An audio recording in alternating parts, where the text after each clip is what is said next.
तूने जानबूझकर इस शुभ घड़ी में कांच तोड़ दिया? नहीं माँ, मैं तो पोंछा लगा रही थी, गलती से गुलदस्ता गिर गया। कहते हुए कंचन कपकपाई जा रही थी क्योंकि उस दिन बड़ी ठंड थी।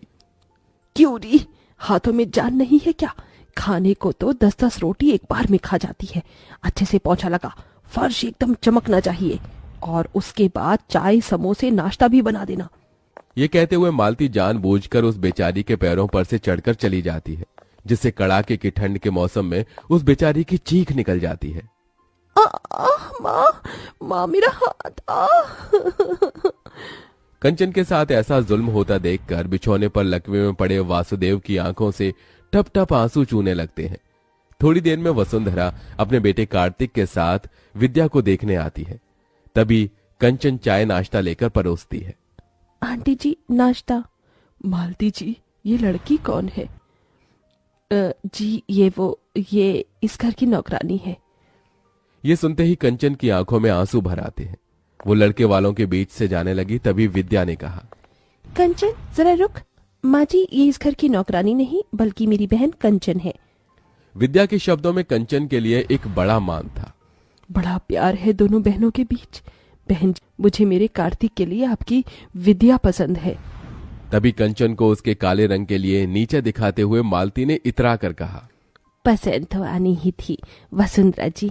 मेरी विद्या किसी होर से कम थोड़ी है। गोरी है, सुंदर है, कोई भी खोट नहीं है मेरी बच्ची में। अच्छा जी, अब हम चलते हैं, जल्द ही बारात लेकर आएंगे। वसुंधरा के जाने के बाद मालती कंचन पर आग बबूला होकर बोली, क्यों री काली कलोटन, तुझे कहा था ना कि अपने बदसूरत मुंह पर घूंघट ओढ़ कर बाहर आने को। अगर तेरी वजह से आज मेरी कोरी बेटी का रिश्ता कट जाता तो तेरी तो शादी हो नहीं रही। कम से कम अपनी बहन का तो घर पास जाने दे। अपनी सौतेली माँ मालती का दिया गया ताना कांटों की तरह कंचन के मन पर जा लगा। माँ, क्या मिलता है तुम्हें इस बेचारी का दिल दुखाकर? तू चुप कर विद्या, भूल मत, ये तेरी सौतेली बहन है। ये कभी तेरी खुशियां नहीं चाहेगी बल्कि तेरा बुरा चाहेगी। एक दिन तू बड़ा पछताएगी विद्या। ये कहकर मालती वहां से चली गई और कंचन फूट फूट कर रो पड़ी। विद्या, क्या मैं इतनी बुरी हूं कि अपनी बहन की शादी तोड़वा दूंगी? विद्या ने कंचन के आंसू पोंछे और डबडबाई आंखों से उसे देखकर कहा, मेरी बहन, माँ ने सिर्फ तेरा ऊपरी रंग देखा, आज तक तेरा प्यार भरा मन देखा ही नहीं, मगर तुम्हारी ये बहन है ना? भले ही विद्या और कंचन सौतेली बहन थीं, मगर दोनों के बीच सगी बहनों से बढ़कर प्यार था। हालांकि विद्या गोरी सुंदर थी और कंचन काली, मगर उसके बाल उतने ही लंबे काले। वसुदेव ने अपनी पहली पत्नी सुलोचना के मरने के बाद मालती से दूसरी शादी की। हालांकि दोनों का यह पुनर्विवाह था। मालती अपनी बेटी विद्या को साथ लेकर आई।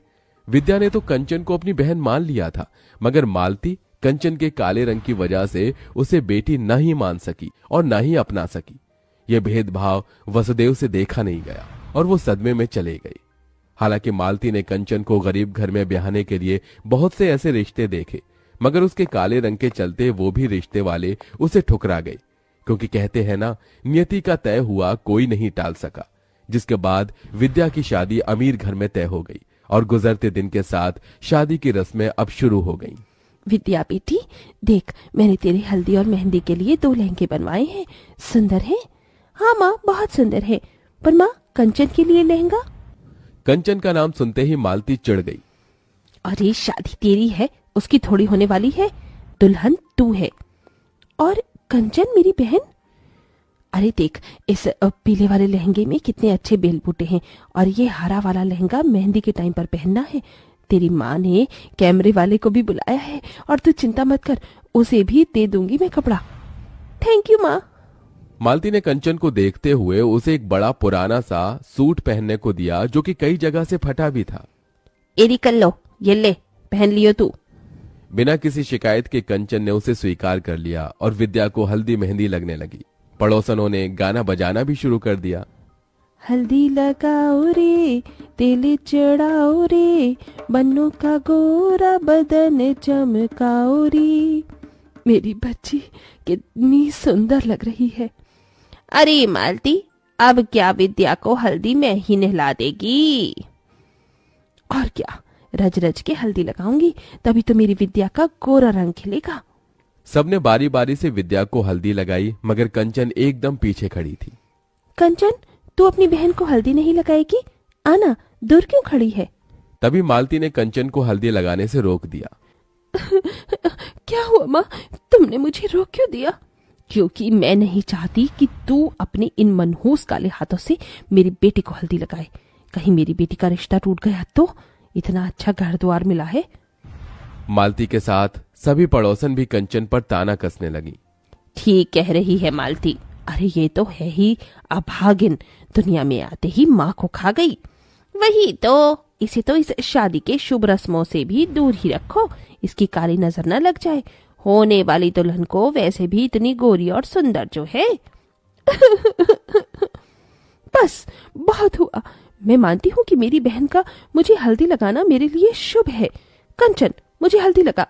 कंचन ने अपनी गोरी बहन को हल्दी मेहंदी लगाई, तभी कुछ हल्दी उसके चेहरे पर लग गई। हे राम, ये तो अपशकुन है, दुल्हन की हल्दी इसे भी लग गई। कंचन उस हल्दी को धोने लगी, तभी रुक जा कंचन, कहने दे इन्हें जो कहना है। मेरे लिए ये शुभ शगुन है। मुझे तो डर है बहना, कहीं ये कल्लो अपनी बहन की शादी काट कर खुद ना दुल्हन बन जाए। ये सुनकर तो जैसे मालती के मन में डर बैठ गया। शादी का दिन भी आ गया। कंचन विद्या के लिए खुश भी थी और उदास भी। विद्या, आज तू अपनी इस अभागन बहन को छोड़कर ससुराल चली जाएगी और मैं इस घर में तेरे बिना अकेली रह जाऊंगी। तभी दुल्हन बनी विद्या अपने बालों में से थोड़ा गजरा निकालकर कंचन के बाल में लगा देती है। इस गजरे में तो मेरी बहन के लंबे काले बाल एकदम कह ढा रहे हैं।